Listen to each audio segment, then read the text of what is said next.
Hello and welcome to Metro Home Theater Tech Tips Live. I'm Brett McCall, and socially distancing from me again, Adam Rogers. Hello, Adam. How's it going? Yeah, it's a long way to you. I'm having to yell. Well, yeah, so just gotta stay strong with it and we'll get through it, right? Okay, well, kind of that's why we're here today. One of the things that we all do when we have a little bit of downtime, or hopefully we do, is try to get our business cleaned up, our garage and our vehicles cleaned and organized. Adam and I both are still out doing installations on a fairly regular basis. That's right. And a common conversation is, what do you have in your truck? Do you have this tool? Right. And so we started looking around, and we assume pretty much everybody's like us. Yeah. They just want to make their life simpler and have what they need for the jobs. And that's how this topic came up. So today it's, what do you have on your truck, and hopefully how to organize it. Yeah, exactly. Now, to be honest, the organizational part Yeah. was not the best thing for me. I was definitely not the best at that.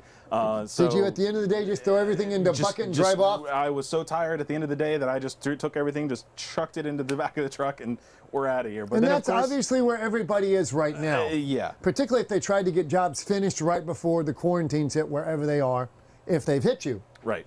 So now is a good time to take stock of the tools you have, the condition they're in, and what you may need to add. And with very, very few exceptions, none of this is expensive stuff to have Right. in your vehicle, but it is important stuff. And since Adam and I both have different ideas on this, I'm going to defer to the new guy who's a lot closer to being out there every day than I am. Well, yeah. So I mean, when you look at, you know, what should you have on the truck? What shouldn't you have on the truck? What's something that you need to have with you every day that you go out there? What's something that you can, you know, you only have to pick it up when you know that you're going to be using it on the job?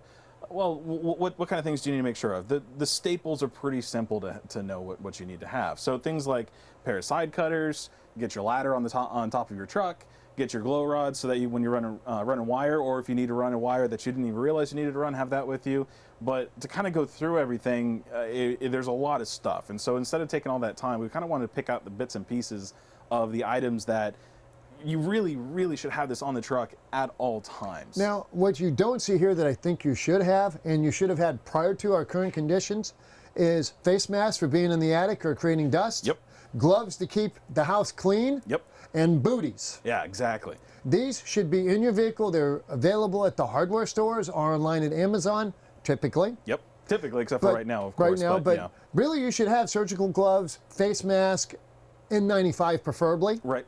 And booties in your truck, regardless of the health conditions. Well, and you know, as we're going through this, guys, also, we want your comments. We want to know what you have on the truck that is an odd thing that you didn't realize you needed on the truck that you put on the truck. Or you think is a great idea that we haven't talked about. Yeah, bring it up and let us know what you see as something that should be on And the if you truck. haven't seen it yet on Remote Central, there is a small kit bag thread going right now about talking about what guys should have with them and what they do have with them. If you're not on Remote Central and Integration Pros, I highly encourage you to get there. Right.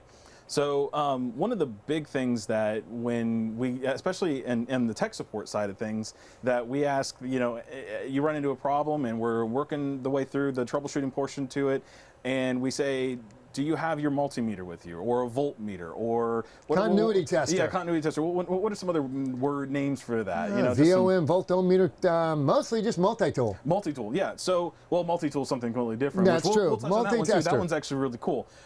So the simplest thing, honestly, is just a voltmeter.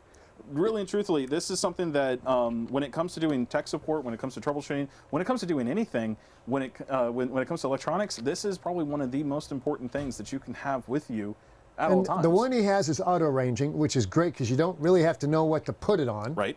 You need it for testing AC, DC, continuity.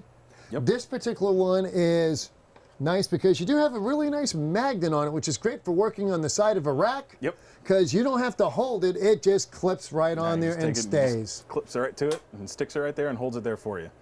That is a great way to deal with that. Yeah. We highly encourage you to have one. And by the way, just in case you're wondering, a lot of the tools we are discussing are available in the Install Bay catalog, which will make our department head happy. Yeah, of course. So one of the things. Not all of them, but most of them. So let's, and besides the stuff that's that, what I really want to talk about is things that you wouldn't really think to have on the truck with you. But they do make calling tech support, which is next week's topic Yes. on Tech Tips. Next Wednesday, it'll be the talking to tech support. Best things to do for that. Things to make your life easier and to get out of the job quickly and without problems. So That's really. So one of the biggest things that you should have on the truck with you when you're out on the job site and you realize that you've got everything hooked up and you don't have video on an HDMI connection, or you don't have video or audio or something else, the best thing that you can do is to make sure that again, going back to the troubleshooting episode that we did a couple months back, when you go in and you have these problems, you have to have either another source, another display, another cable with you.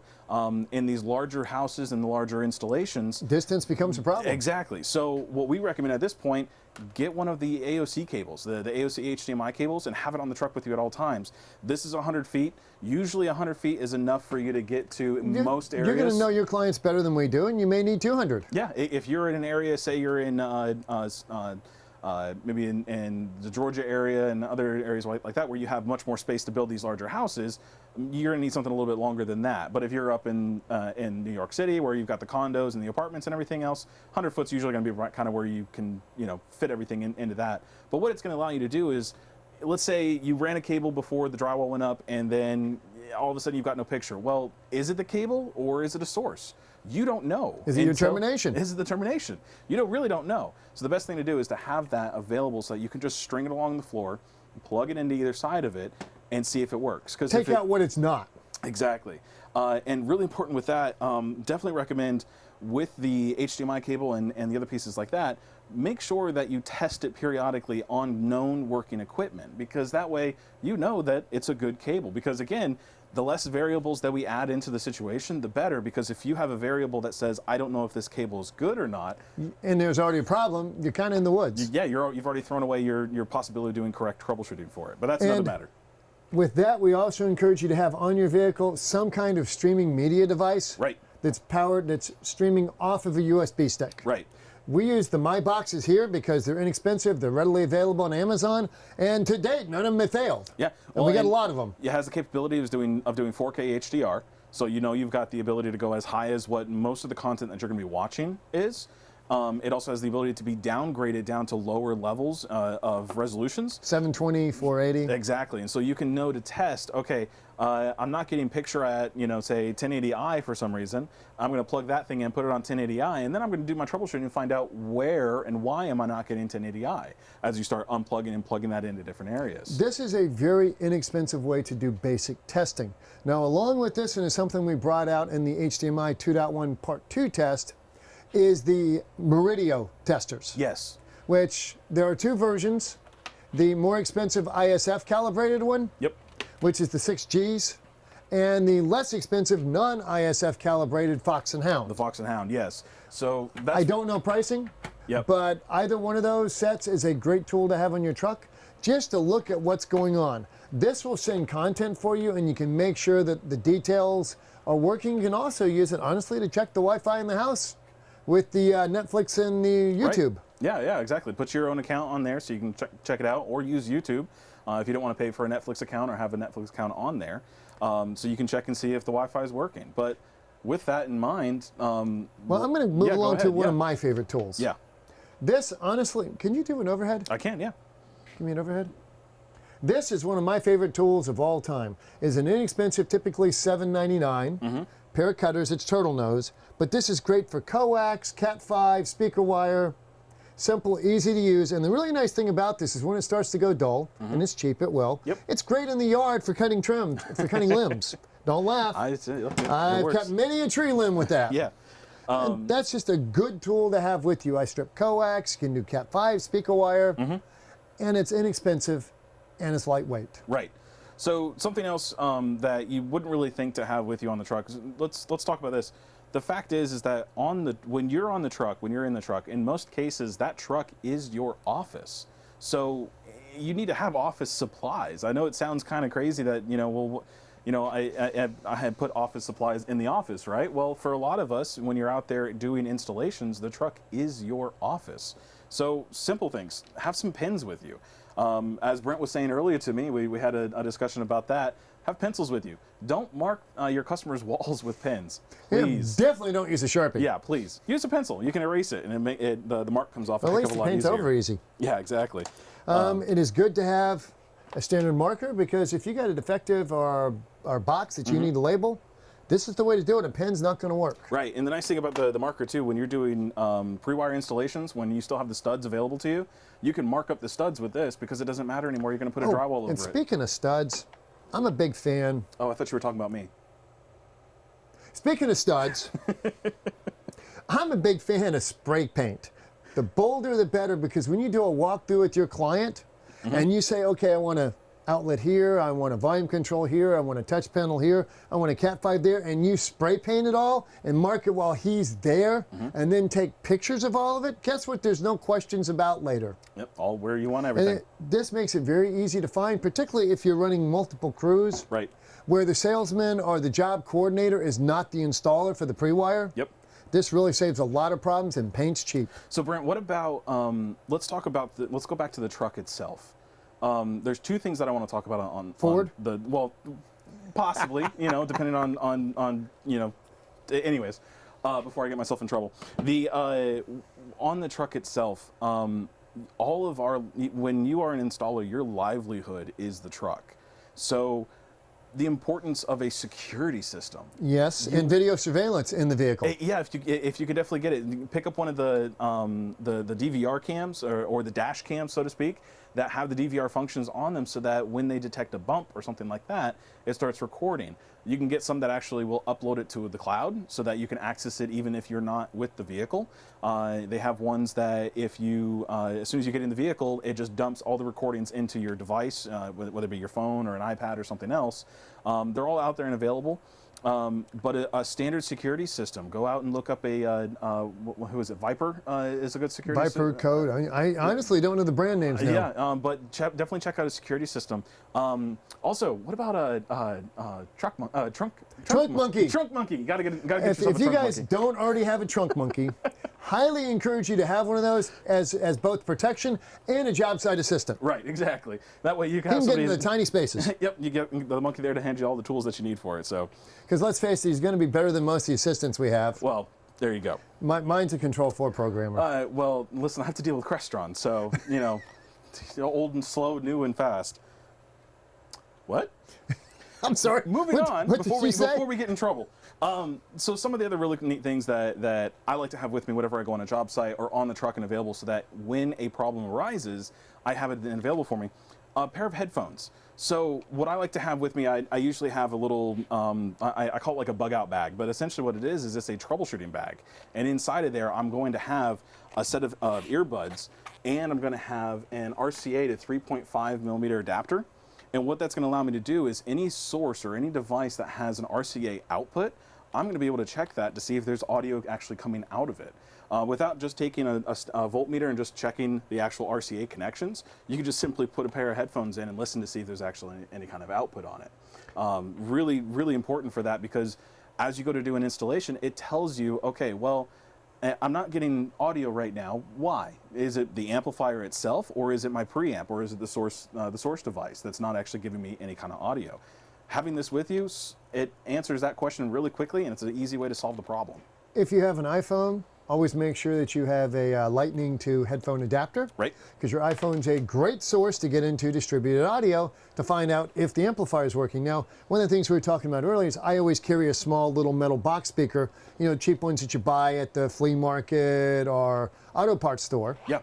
So that I can make sure that the outputs of the amp are working. Because if I could have a bad wire run, I could have a bad speaker. Yep. You don't know what's going on out there, so you need the ability to test at the amp. Right. Yeah. One of the big things that is actually becoming more and more of a useful tool for while we're actually on a job site, and it's been a useful tool from the very beginning, your cell phone. This doesn't seem like the thing to use at all times, but we're on our cell phones every single day throughout the day, and there are quite a few tools on the iPhone or Android for that matter. I'm sorry, did you just?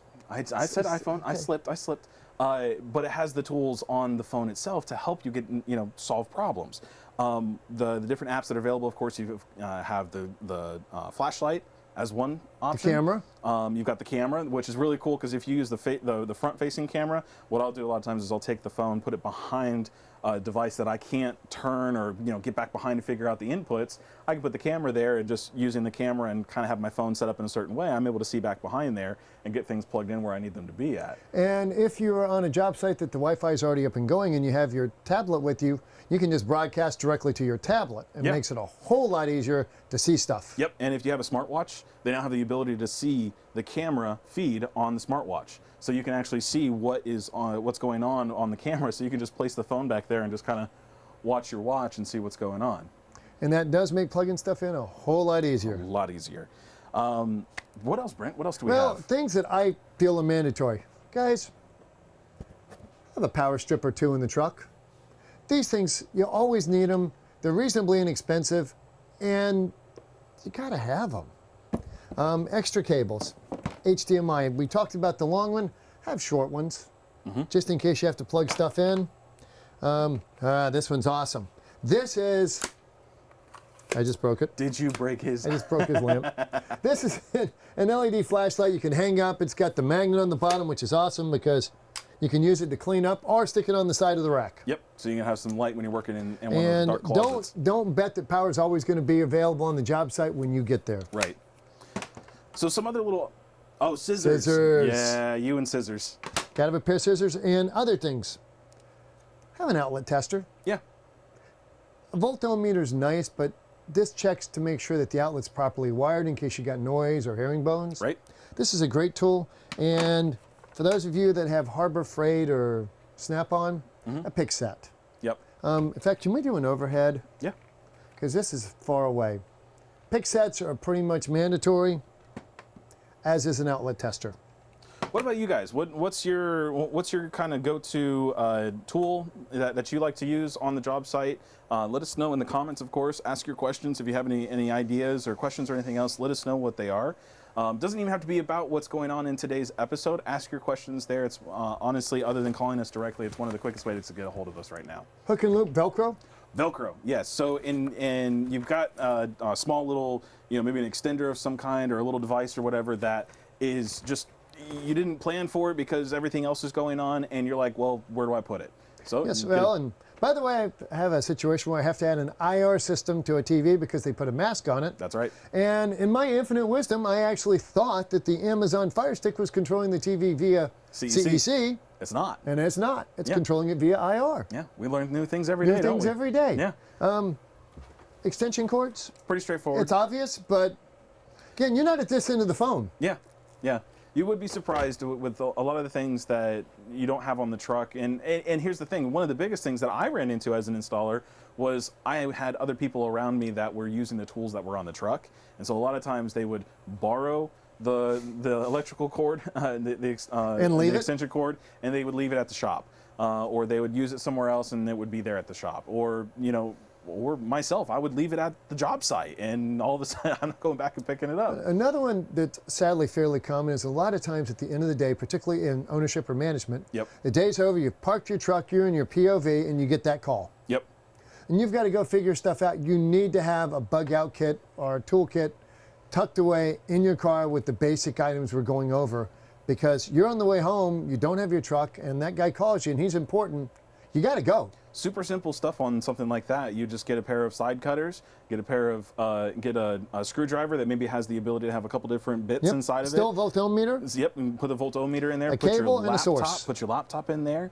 The cable and the source, if you have your laptop with you and it has an HDMI output on it, that's a really good source option. So definitely look at that one as a piece. Instead of having to carry around an extra source on top of that. The source for me would stay inside the truck anyways, but having the laptop with you, but I use the laptop no matter where I'm at. Now, we have one of our salesman's toolkits with us. That's right. Which is actually kind of exciting because he's done a very good job of putting his kit together. Yeah.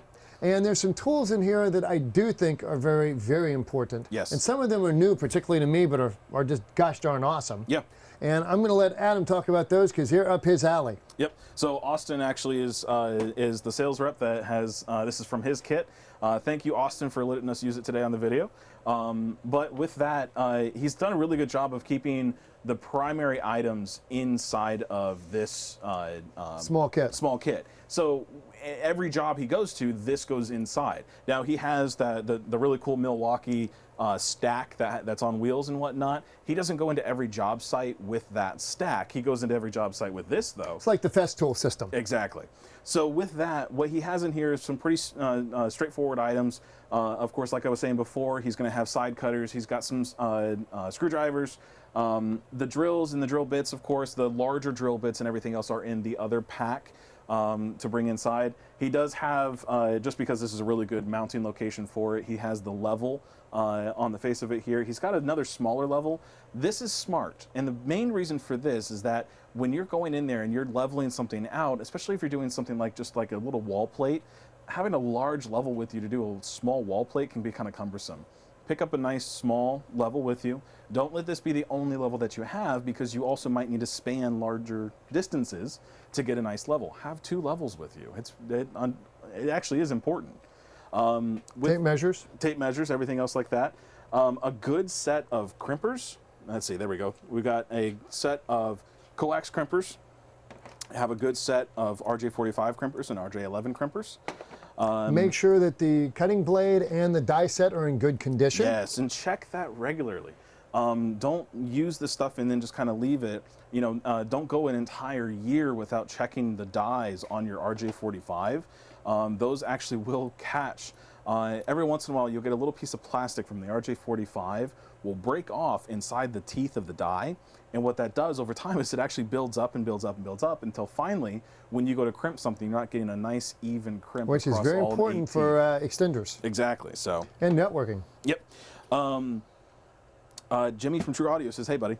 Hi. The Experts has a really good option. They said a magnet and ball and chain. Yes, for pulling wire up through the wall. Yep, or down if you're going through some insulation. It's not uncommon to, you're feeding from the bottom up to the guy in the attic. Yeah. And with the chain, you can pull the chain down. Yep. Tie it to it and pull it up. Yep, exactly. So sometimes if you go into a situation like that, what you run into is that the hole inside of the cavity is off to one side, but the hole in the header is off to the other side. And so at that point, then it might be all the way over there. Well, I've got big hands and they get in the way, so trying to get inside the wall to get that piece over there is really cumbersome. By the way, on that note, it's not uncommon, particularly in newer homes, to hit fire breaks. It's a good idea to carry a drywall patch kit with you. Right. Yep. You don't need the big ones, but it's not. You may have to do a short notch in the fire break. Well, and that's a small job. I mean, if you're mounting a TV on the wall and you're running the wires through the inside of the wall, normally that's a 2-hour job. Well, less than a 2-hour job. And at that point, though, if you run into a fire break and you can't get through that fire break, you're kind of it becomes stuck. A much bigger job. Yeah, exactly. So have the drywall patch with you as well, so you can go ahead and put that up. And if you guys aren't familiar with them, it's a mesh. It's already got the drywall. All you got to do is mud it in. Yep. And sand it down, and a day later paint it. Yeah. There's some other really cool tricks that people have done with those. You can find some different tutorials on YouTube and other areas where they take certain things like the area that you're cutting out. Make sure you save the piece that you're actually taking out. Don't destroy it. Don't drop it inside the wall. Save that, because then you can reuse it as the piece that actually covers up the hole. So there's some neat little tricks and tips and stuff for that. The J-Box cutter. Oh, yes. This is awesome. Now, I wish I had a picture of that. I thought he had his tool with him. He doesn't have, I don't think he has that, does he? I thought it was here. I don't think he does. Is that's the hole cutter? Well, darn. Nope, I don't Cubit makes a J-Box, a single gang, 2-gang J-Box wall cutter. Yep. To go on a multi-tool or an oscillating tool. Yep. And it is clean. It is fast. Very fast. And it's perfectly square. Single gang is a uniform size, and so you don't have to worry about, is it going to fit this manufacturer or that manufacturer? It's the same size for all the manufacturers, so you just take that, you go put it in there like that, and you're good and done. The only thing you have to do is just make sure you're level. So just make sure that you have everything in place and use your small level. Do a couple of marks with your pencil. Yep. And you're good to go. And I think it's about $45 for the bit. I think so, yeah. And the tools are right at $100. Yep. and they will speed your life up dramatically. It's small, it's lightweight, and it's great to have. This is another one for those of you guys that are doing speakers. Yeah. This is a great piece. This one actually comes from a company called Labor Saving Devices. Check them out. They've got some interesting parts and tools and whatnot. I love their slingshots and their crossbows. Oh, yeah. Oh, For yeah, running those are wires? fun. Yeah. Yep, going the long distances for that. Actually, what you can do, here's a neat little thing.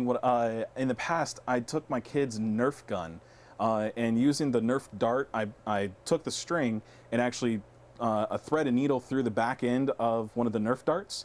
And I didn't have to go super far because when you add that extra weight to it, it doesn't go as far. But at that point, you can go, like maybe 10, 20 feet or so and actually get to where you want to go just by using that. And it's a really neat thing that it saves a lot of time and a lot of effort when you use something as simple as that. If you use your brain a little bit, come up with some new tools. In the late 80s, it was a crossbow for me when doing commercial jobs. For doing the 70-volt speakers, use the crossbow to run wire front to back. Yeah, exactly. Because it will shoot straight right through all the trusses. Yep. Let's see. Hey, the experts, no bit extenders. Are you saying that don't use them? No, or he's to saying, use why them? do we have no bit extenders? Oh, no bit extenders. Okay. My guess, anyway. Well, yeah. I mean, at that point. Yeah, the flex bits are great. Yeah. Particularly with the guide when you got to do the just bend. so you can kind of really crank it in there and whatnot. Yeah, I've seen those. Those are great on your truck, but in a lot of cases, you're not going to carry them around in your small bag because No. that's a pre-wire piece. Yeah. But I definitely have it on the truck because that's something that is easily stored in the truck. Usually you can find either a nice little crevice in the truck somewhere to put the bit extensions or the flexible ones. Volume controls, because you may have to add a second zone. Yeah, or for that matter, just have a volume control on the truck because maybe the volume control went bad. Yep. And talking about that, other parts and pieces as well. I mean, with IR our stuff, kit, yep, have an emitters, IR kit. IR receivers, and speakers. Yep, exactly. Takes you right back to the power products. Yeah, exactly. Have all that stuff with you as extra parts. Because you can make money with extra parts. Exactly. Another cool little piece here, and you guys have probably seen this in other areas. This is great for cutting out the openings for speakers. When you're going through drywall and even some other not so drywall types of construction, using this you can of course adjust the different sizes so you can bring it down to the size of the speaker that you're trying to work with. But using this, you can go through a surround sound system where you've got 6 speakers up in the ceiling very, very quickly. And cleanly. Very clean, yep. And so everything gets caught inside of that. This, of course, gets rested inside there, and it's a great piece. Definitely, And of course, you have a recommend it. full-size shop vac in a small handheld battery-powered shop vac. Yes, which you would think would be common sense, and unfortunately, sometimes can't.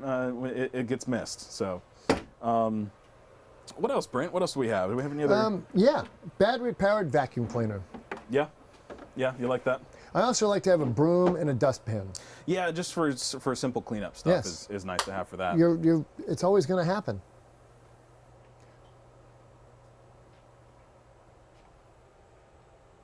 What else we got there? Oh, okay. I like that. So the experts is saying 1-foot extenders stack on top of each other to reach the fire break. Now, if you are in an attic that's large enough to be able to do that, a lot of time, I'm assuming you're talking about from going down from the attic to reach the fire break inside the wall. You could do that, especially if you have the space for it. If you don't, the flexible ones are nice because you go up from the bottom. And they got the guide tool. Yeah, exactly. You can guide it so you're making sure you're going straight up. Or, of course, tried and true, you can just chop out a little piece, get through the fire break, and then move on from there. Things that I would have from purely in your truck from an HDMI tech support, keep an AIO. Now, give me an overhead, young man. Yep, I can. What we have done in this case is I just mounted an AIO2 on a NEMA box, put a switch in it, so we can easily do the hot plug interrupt.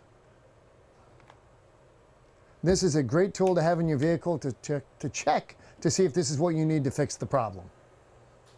Okay, since we're socially distancing again, I'm going to step back and he's going to... So that's really kind of... Now, what is... Yes, but tell us what you want to put in, and in fact, what are we going to do what is the question for a giveaway this week?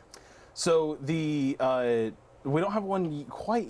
are you talking about... No, what is the premise for this week's question? Is it going to be a question? Or are we going to have a best idea? Best idea, I'm fine. Best idea. Yeah, best idea. Because today's not really a question episode, it's just giving us ideas. The and best different idea for options. what to have in a truck that we haven't mentioned. Yep.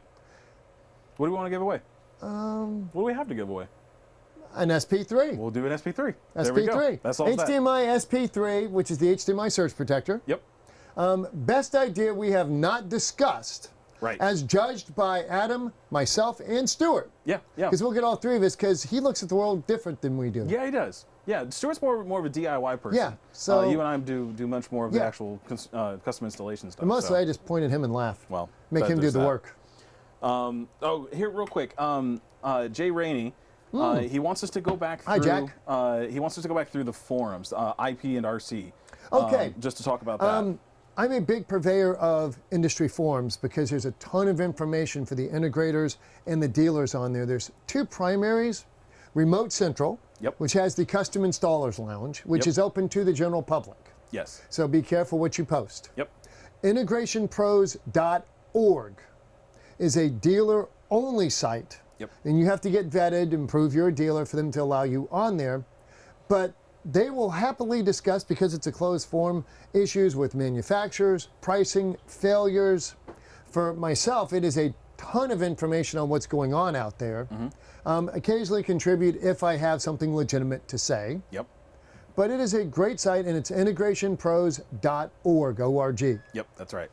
So Highly encourage you, if you're not on it, to get there. yeah, on top of that, also, one that I use a lot because, of course, my Control 4 background, just simply the Control 4 groups that are on Facebook is a great place to go to. There's also AV professional groups that are on there that they vet the people who want to come on and make sure that they are dealers. That way you can speak freely. You don't have to worry about, I talked about, the cost of an item, Right. To where the consumer can find out what And that's that where is. Integration Pros has a big plus over RC. Yeah, and these are things that the nice thing about this is that it's a resource of information. So when you're out on the job site and you're having a problem with a certain maybe manufacturer's product, you can go onto these sites, do a See quick if search. anybody else is having that and problem. see, yeah, exactly. Let's be honest. You call any manufacturer, and they're going to tell you, "Oh, really, that's the first time I've ever heard of that." Yeah. 2 weeks. 2 weeks. 2 weeks. 2 weeks. With that, just any other ideas that you guys have, let us know down in the comments. What would be really helpful for us if you would like and subscribe. Really good one. I like that. A URC remote for code learning. Well, URC allows direct input. Yep. I do RTI, Yep. and I have the RTI Code Learner, Yep. and I carry an RTI remote Right. in my vehicle. Yeah. Now, by the way, on that note, have a good USB cabling kit with you. Yeah. With Different everything. types. Yes, with everything. A, B, C, all the adapters. But I carry a USB, the RTI Code Learning Kit. Yes. And all my cables are in the little plastic Yep. box, so I got spares. But this allows me to validate codes before I put them into Yep. my systems. And you can do the same thing with URC. It's a great product. Honestly, I just learned RTI first, and for me, Yep. it's an easier program, but that's why. I'm gonna make a couple people upset when I say this, but I don't bring with me the URC or the RTI remotes. I like Harmony, which I know, but hear me out. Harmony does have a very good catalog of IR codes, so you can use that as well. I'll hit him when this is over. It's okay. RTI and URC, of course, have that as well. If you're dealing with something, especially in say like a Control 4 or a Crestron installation, where a pre-made driver or module isn't available to you, you can quickly, or if a remote's not available to you from the OEM manufacturer, at that point, what you can do is use one of those remotes, get the IR codes, learn those into your programming, and then hey, you're taken care of. One more thing I want to mention before we go away. If you're doing if you guys do LG panels, on Amazon and eBay, there is the LG service remote. Now the LG service remote has all of the available IR feature sets, Right. and gets you into places that you'll never get to Right.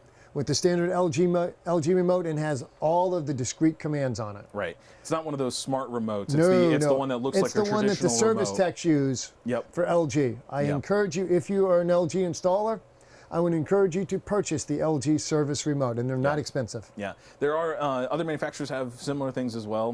Sony, Samsung also have similar remotes or ways to access those areas of the menu. Definitely keep that stuff available to you. On the laptops that I'm using, I usually have some websites that I will actually download the website itself and not just the information. That way I can pull it up even if I don't have internet access on my laptop. Things that would be like how to get into the pro mode on a Sony TV, or things, how to get into certain areas or how to fix certain problems that are common with, say, an AVR of some kind. Have that stuff saved on your laptop. That way, if you don't remember exactly what it is, you can still gain access to it even if you don't have internet access. Other tools, as he mentioned earlier, your phone. Make sure you have a network scanning and analyzing tool on your phone. Yes. So on the phone. What's My IP and a couple of others? On the phone, one of the good ones is, at least on an Android, I'm not sure what it is on iPhone or if there is one, but there's one that's called a Wi-Fi analyzer. Yes, I use the same one. Yep, and so the nice thing about that is what it can do is it will show you all the different Wi-Fi signals that are in the area, even ones that don't have an SSID that's turned on. So you can see that there is a network there. It won't show you what the SSID is, pardon me, but it will show you that there is one there. This is especially helpful when you're dealing with adding a Wi-Fi network into somebody's house. So have that available on your phone and ready to be used. It's an app. It literally takes up no space except for storage on your phone. But of course, physical space isn't taken up any more than what you have. There are also some excellent apps for doing phasing on speakers. Yes. So if you have the headphone adapter or directly into the headphone jack on a Android or the headphone adapter for an iPhone, plug it into your amp and you can use this to go from room to room to make sure your speakers are wired correctly. We actually have also on the install bay side, there actually is a phasing tool. It has a CD that comes with it. If you do not have this catalog, talk to your sales rep, because there's a lot of good stuff in here. Tools, Velcro, cloth, speaker grill, screws, wire ties. Yep. Relays, and God knows we still use relays in the home theater world. Yes, we do. It's still something to be used. So even in today's world of Control4 and Crestron that has a lot of that stuff built into it, you put your own relay and your own design into it, you can create some pretty awesome stuff. Some incredible things. Yeah. I believe we're pretty much at the end of today's run. I think so. Our next episode, which will be next Wednesday at 2 p.m., will be how to talk to tech support and IP cameras. And IP cameras, but we're going to talk about the IP cameras and, networking for the surveillance world. So that's something that definitely check in with us next Wednesday. And I can promise you that will be all him. We'll talk about that. One last thing, have with you a good toner. This is really important. This can be used in many applications more than just using it to find out which wire is which. You could also use it to tone out and find out if a speaker is still connected or find out which wire goes to which speaker. Really just a very simple tool to have. You can pick one up for really cheap down at your local Home Depot or Lowe's, or you can go ahead and order one online that's a little bit more expensive and can do a little bit more. Still really important for that. But anyways, yes, it is. All that to say, standard strippers, cutters, crimpers, have all that stuff with you. Yep. If you have any more questions, please let us know, and please send your questions, suggestions, and best idea for tool we did not mention. Yes. Gets the SP3. Yes, that's right. So thanks for checking in with us this week, guys, or this Friday. We will see you next Wednesday at 2 p.m. I'm Brett McCall. I'm Adam Rogers. And we're out of here. And we'll see you then.